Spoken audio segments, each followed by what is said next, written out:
Hey Warrior Princesses, we have a special guest on this channel today. This is Andrew. Oh, I was supposed to say my name there. Was I? I don't know. Introduce yourself. I'm Andrew. I'm dating this person.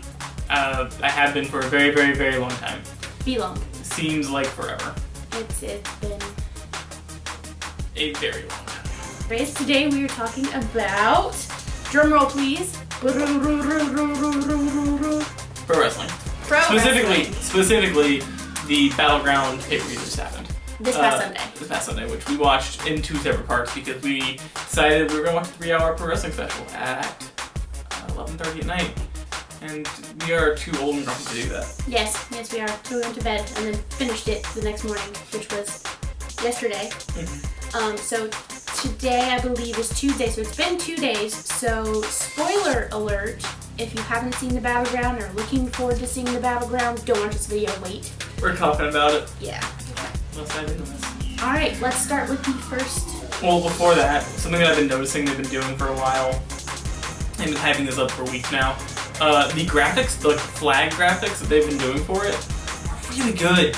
With the logos for each team, each player, are really good.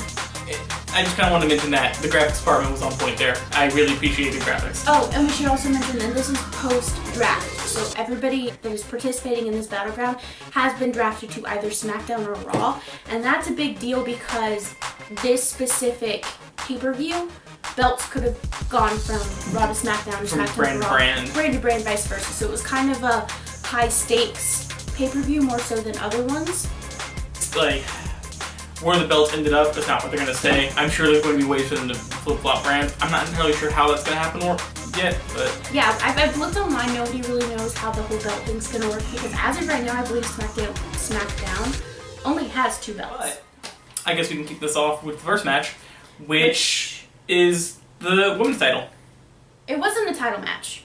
It wasn't a title match. It was a potential match for Sasha to have a one-on-one match with Charlotte for the title. So this was a tag team match because Charlotte said that Sasha was not good enough to go one-on-one against her for the title, so she is forcing her to do a tag team match. And Sasha Banks, her partner, was unknown until the moment she stepped out. But before we get to who that is, I want to talk about Charlotte and Dana Brooke. Like, Charlotte is the heel of the women's division for Raw now. And I like her as a heel, but I am not behind her at all whatsoever.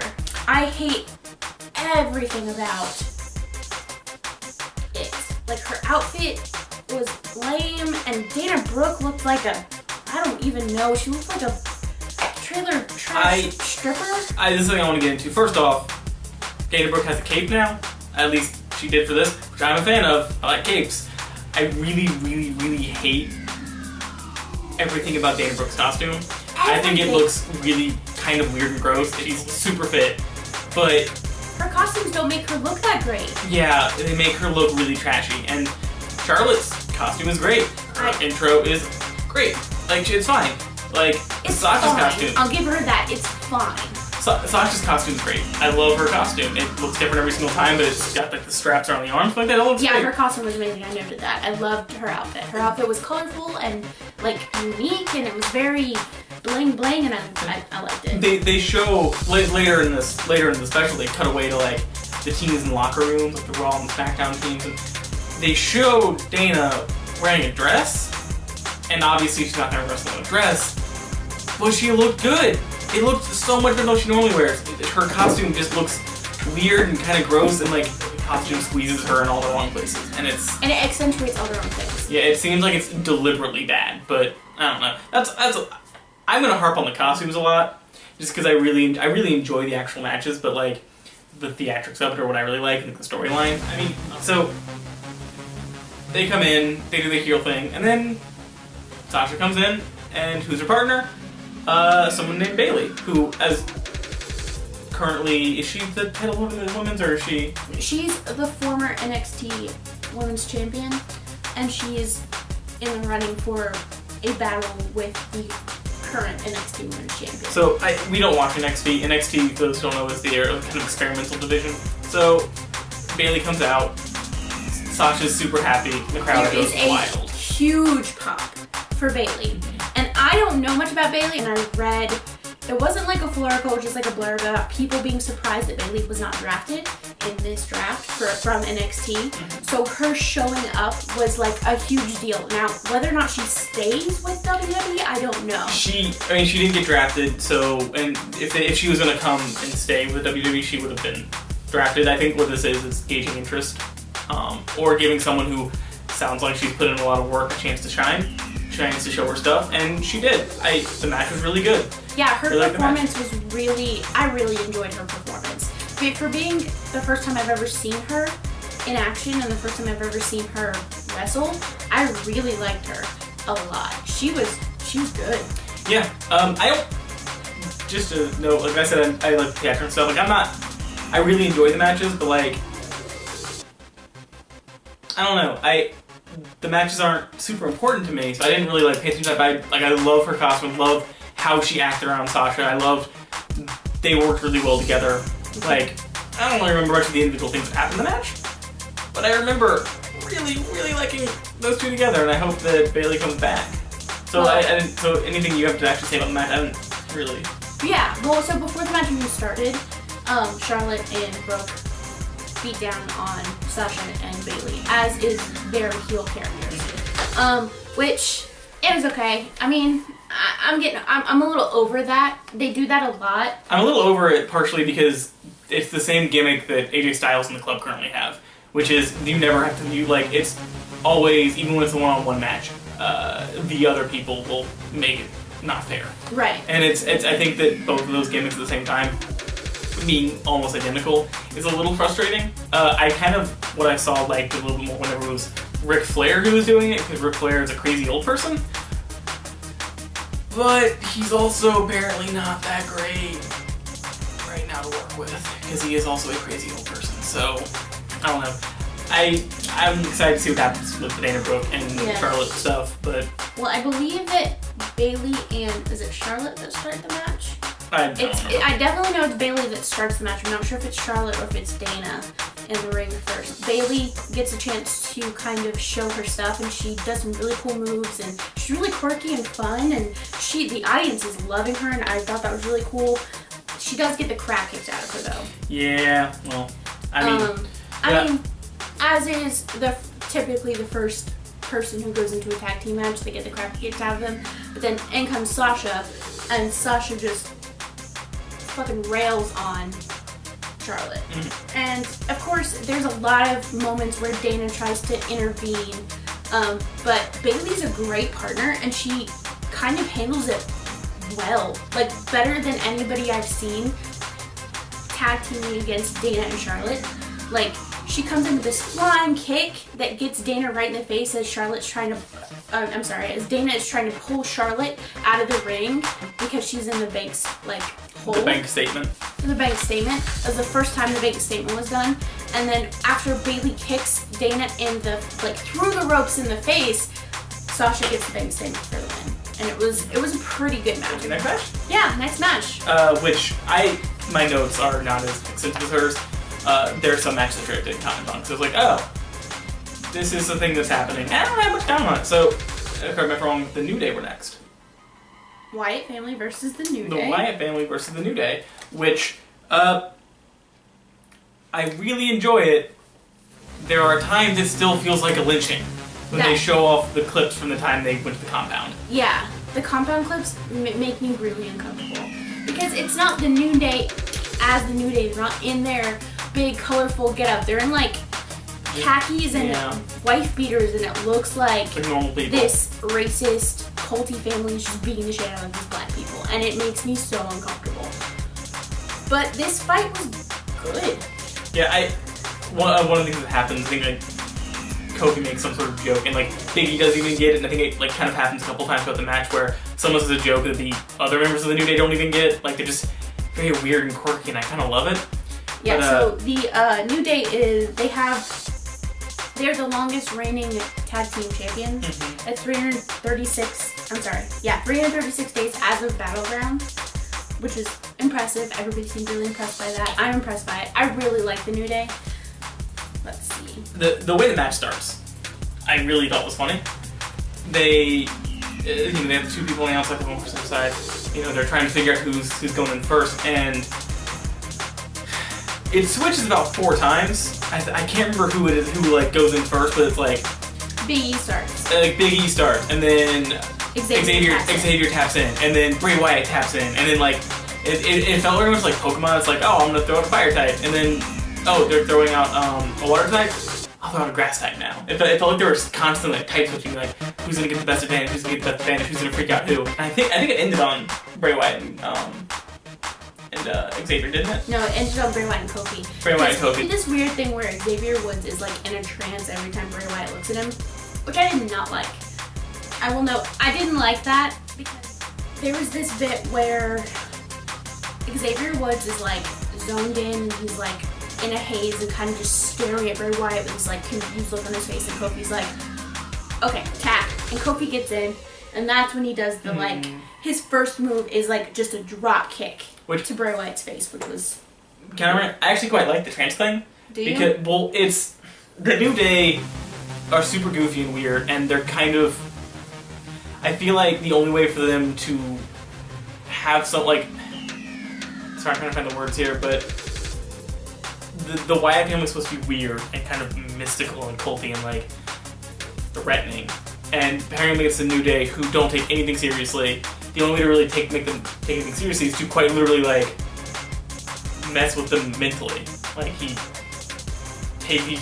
messes with them and is like, oh, the power of positivity can't even solve this. Like, they are straight up, like, messing with us, like, in a way we can't, like, just make a joke about. You have the whole cult aspect of the Bray Wyatt, or the Wyatt family.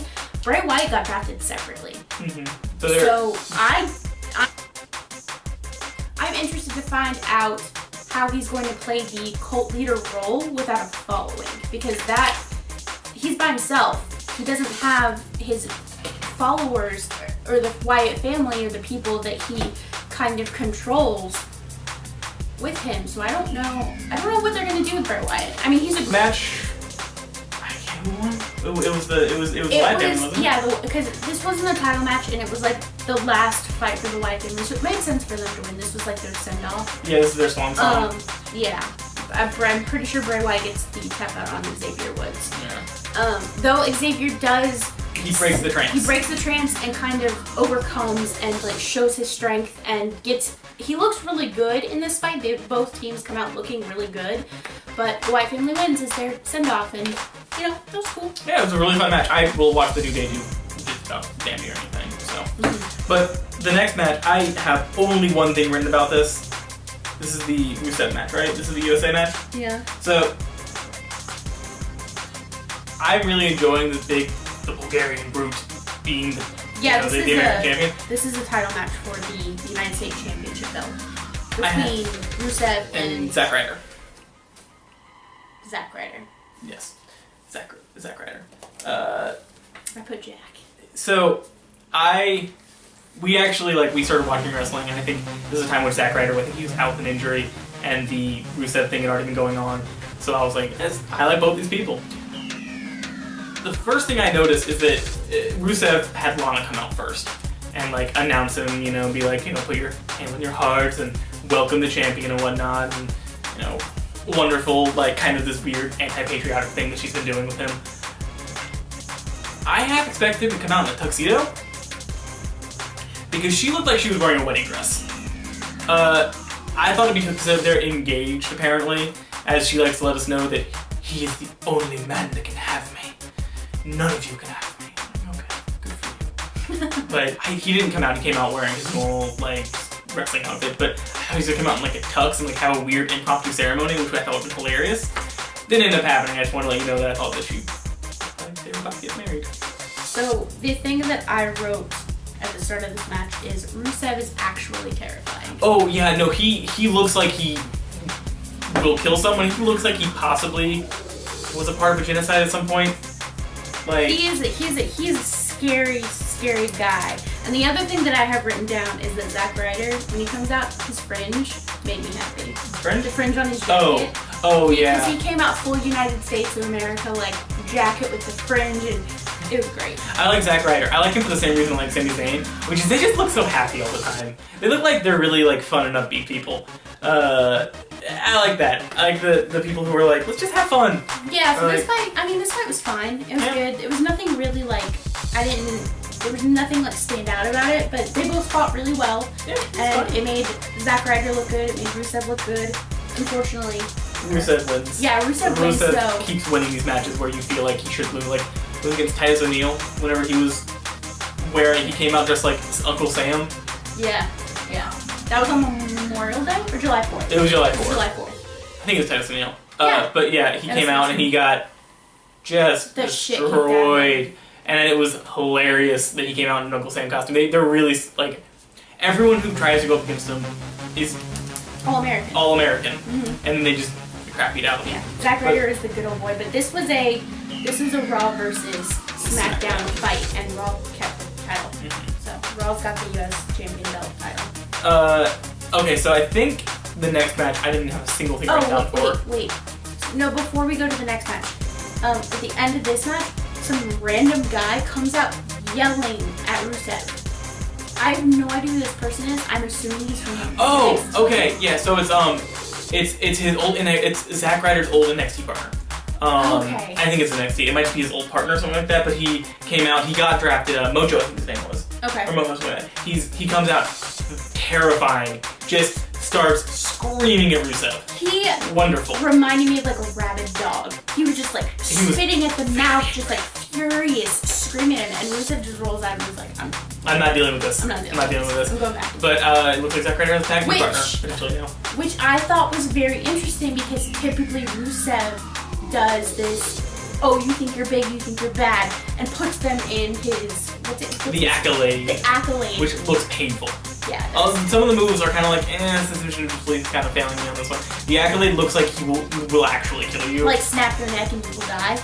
But typically Rusev, very combative, but in this case he was just like, it didn't seem like he was backing down, but it just seemed like he was like, I'm not going to deal with this. But that to me was very interesting because Rusev doesn't typically do that. So that may be his way of saying, I don't know if I can. Well, he also got the wind knocked down a little bit out of the sails out of that match because Zack Ryder did do very well against him. Yeah, and he wasn't expecting. He was very, very close to winning, and I think that mildly terrified Rusev.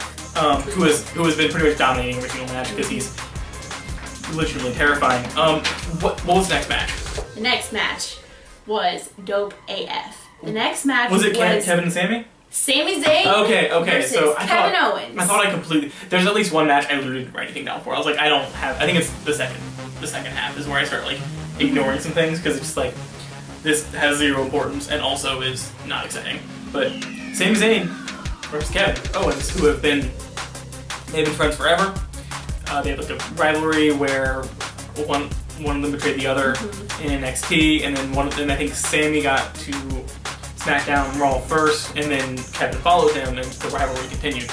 But like they're like true real world like childhood best friends. And I'm assuming they're still like just the closest people in the entire world. Like Sami is Kevin Owens' kid's godfather, so I'm assuming that like that's still going. But in canon, they are mortal enemies, and they've spent their entire WWE careers just fucking pounding on each other. Yeah, ruining every opportunity they want to succeed, which is the point. It's just like we're settling this now. We're gonna do this, and then we are never coming in contact again. So the fight starts with kind of Sami getting the crap kicked out of him. Yeah. Kevin Owens in the lead. He does his cannonball, which I love the cannonball. It looks so cool. I love the haluva kick. The one that Sami does where he like the kick itself isn't impressive. Isn't the crazy part for me? I think it's this weird like charge up where he goes on the rope and he like leans back and like kind of taps for a second, like taps his foot for a second, and then he just runs. I don't know. I like that little like charge up he does. And then the other cool move that I saw in this like bit, because it was like it goes from one person having control of the ring to another person as a wrestling match does. But in the beginning, when Kevin Owens has the advantage, he does this really cool rope drop that I have not seen anybody do before. Is this match where Sami gets like pulled down on the rope and he like smashes his groin? No, it's like an actual drop where he picks him up and instead of dropping on like the ground, he drops him on the ropes and like. I know what you're talking about. Where it looks like if that would have been made of metal, he would have died. The takeaway that I had from this match, thing that I really remembered was at one point Kevin like pins Sammy, and not pins. He gets him into a hold and like the ref is like looking for a tap out, and Kevin keeps yelling like he wants to give up. Let him out. He wants to give up. And Sammy's and like he's no, like and no. later in the match, Kevin just wailing on Sammy, and just saying like stay down, please stop getting up. And why do you keep getting up? Why do you keep getting up? And it seemed like this really weird thing where it was like he still values him as a friend. He's like, I hate you, but I really don't want to be hurting you this bad. Please stop. Like, please just stop. But before that happens, Sammy gets the advantage after the Kevin Owens advantage, and he does some pretty cool rope jump backflip into a blue thunder bomb, which I thought looked really cool. And then Kevin Owens gets him down, and I thought this was it. And Sammy gets his foot on the rope. Mm-hmm. Yeah, and then Sammy drops Kevin Owens on the apron, which is the hardest part of the ring. It's like outside of the ropes. You think like stabilizes the rest of the ring. And then this bothered me a lot. I don't know if you noticed this, but this bothered me. Kevin Owens, like, they're out of the ring, and Sami Zayn is in the corner trying to get back into the ring, and Kevin Owens does a cannonball into him, but instead of flying backwards, he rolls forwards into the ring. It's just like the motion, or the direction of the motion didn't make sense, because if he cannonballed him, he should have been flying backwards. But he just like he goes backwards a little bit, his arms like hooked to the rope, and he just like flies forward. But like, it just looked really funny and weird. And then Sammy? Well, no. Yes. KO Kevin Owens, KO powerbomb Sammy again, and this time I was like, oh, Kevin Owens won, but Sammy puts his foot up on the rope. Yeah, he does that a couple times. He does that twice during this match, and I was like, oh, because I was literally like, that's it, and then I was like, wait, no, it's not. And then Sammy gets it. Sami Zayn wins. So, and I'm very happy with that. I love Sami Zayn. I love Kevin Owens too, because Kevin Owens has a really unique style, but Sami Zayn is wonderful, and also his intro is ska, and I appreciate anyone who is still trying to keep ska alive. You know? But the next match is, I'm actually looking. I'm actually surprised I didn't write anything about this match at all. Yeah, we've been really annoyed with this. This is Becky Lynch versus Natalya, who have a rivalry now. Everyone has a rivalry with Becky at this point. Okay, well the thing is, Charlotte and Sasha are Raw. Natalya and Becky are SmackDown. So SmackDown needed a female heel. So they just turned Natalya into a heel. She's never in her entire career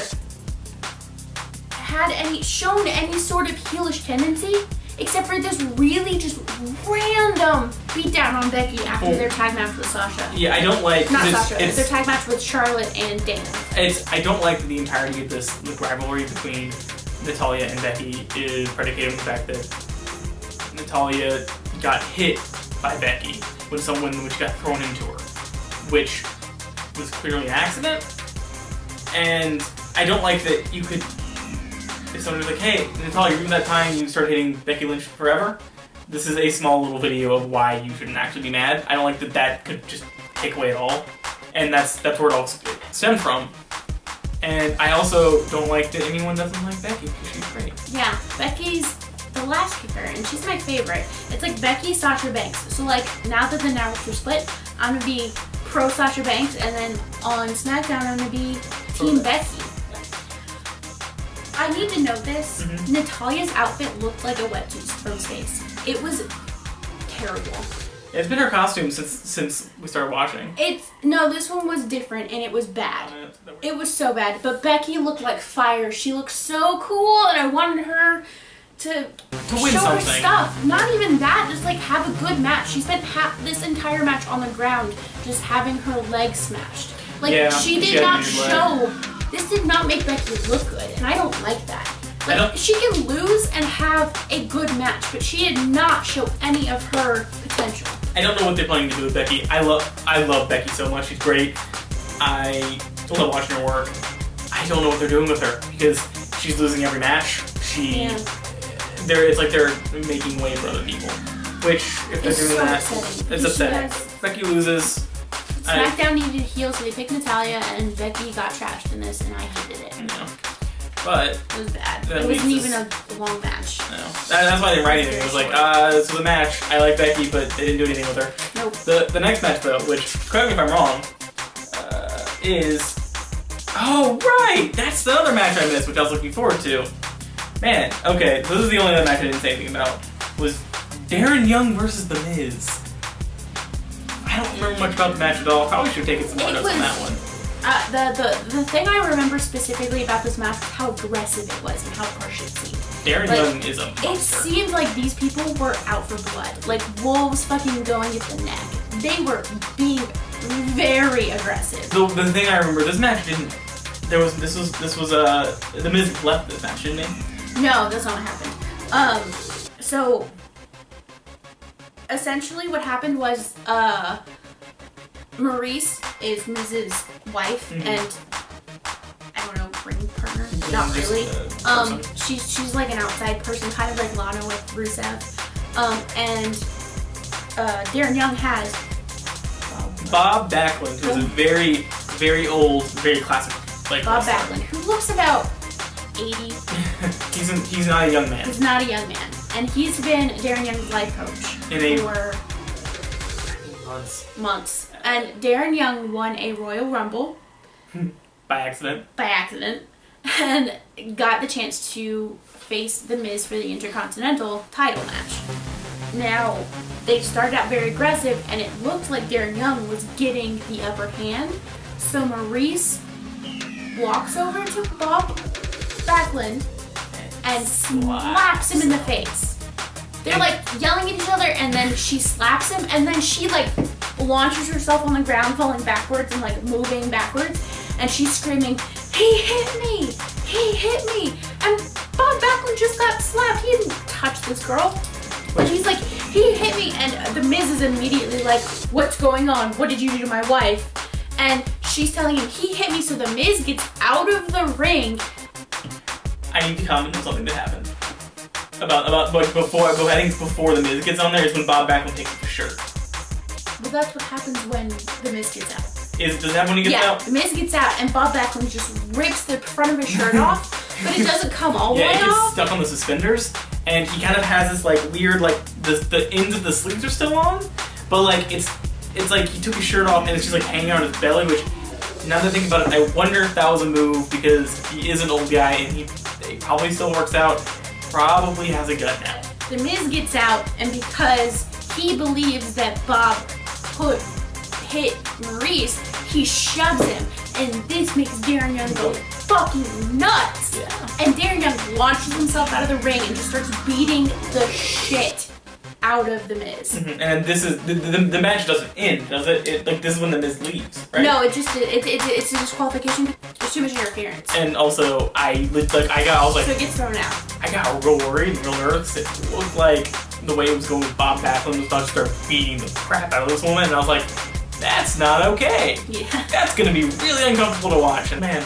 Yeah. So I don't know who Darren Young got drafted to, but The Miz got drafted to SmackDown. So SmackDown still has the Intercontinental belt.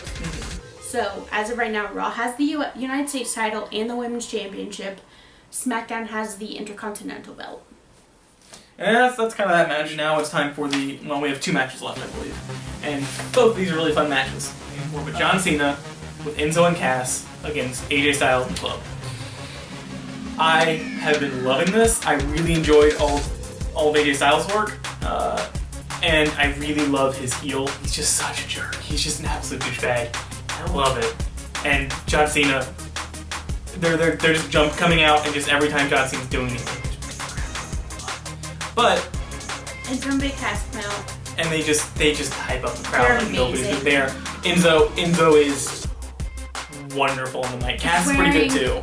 He's wearing a jumper with lady silhouettes on it, which I noticed and that was so funny.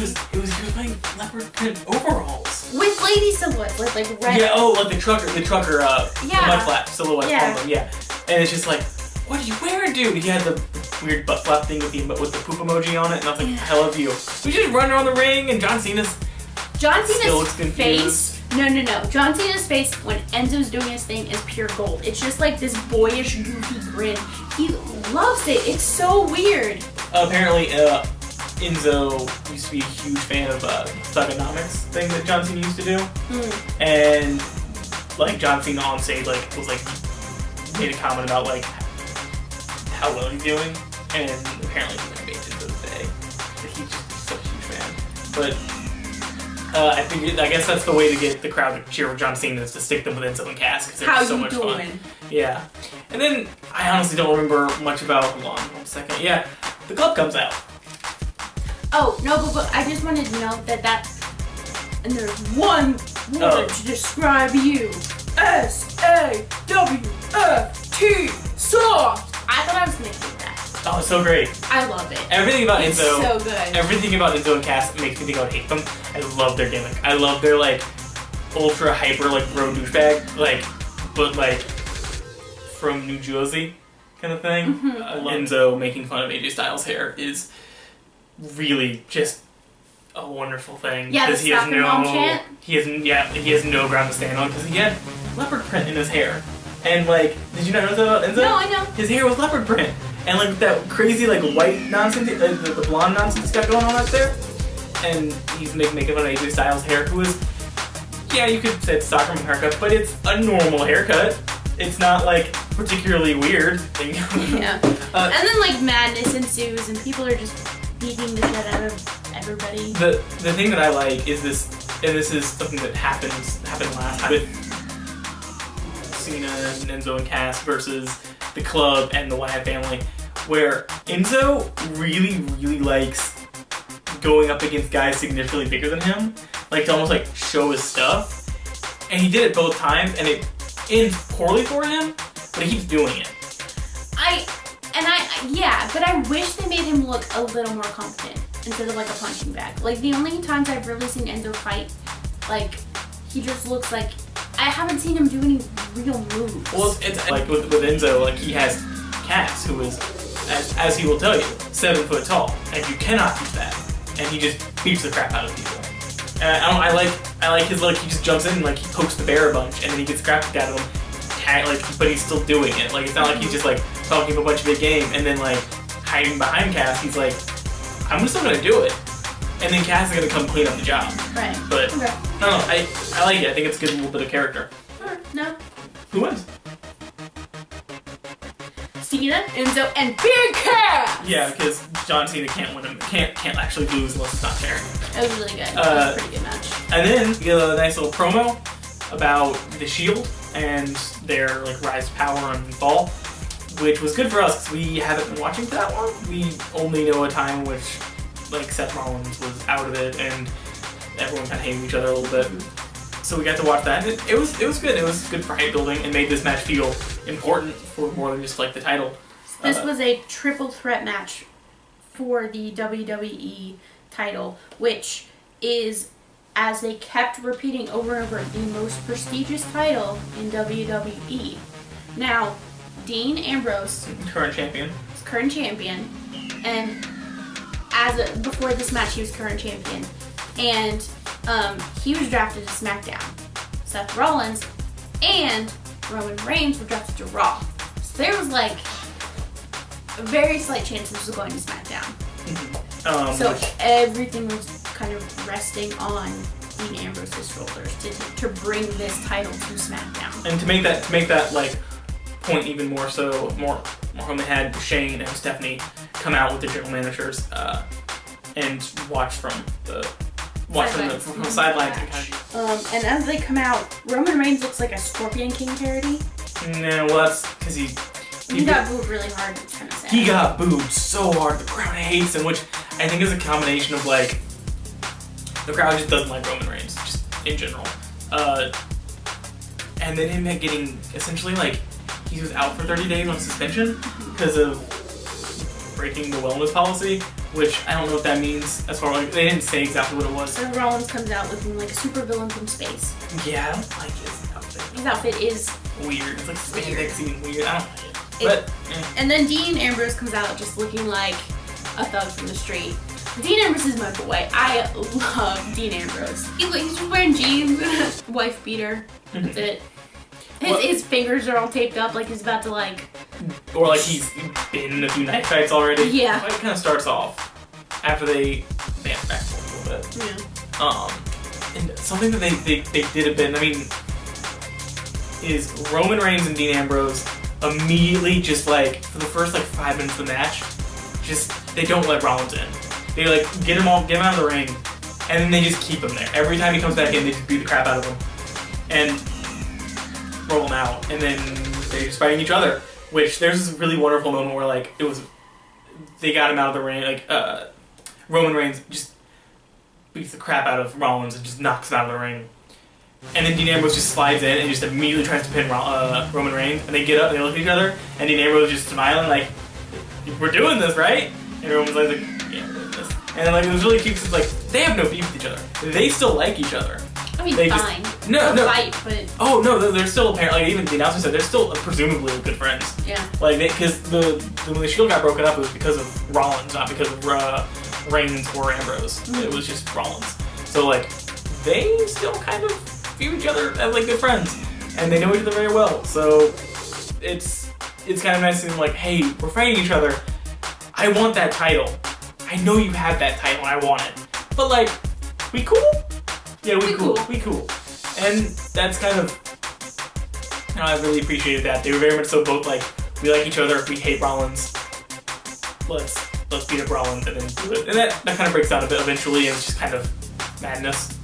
And then at one point, Dean Ambrose and Seth Rollins team up against Roman Reigns because Roman Reigns is a powerhouse. Yeah. He is big, he is strong, and he's beating the crap out of both of them, and they're both like, okay, we gotta do something. So they team up, and that was kind of like oh no, nobody thought this was gonna happen.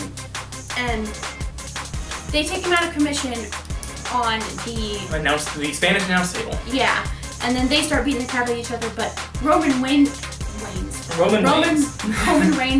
flies back into the ring and does this pin that was, I don't remember the specifics, but it was really good. It was a really good pin.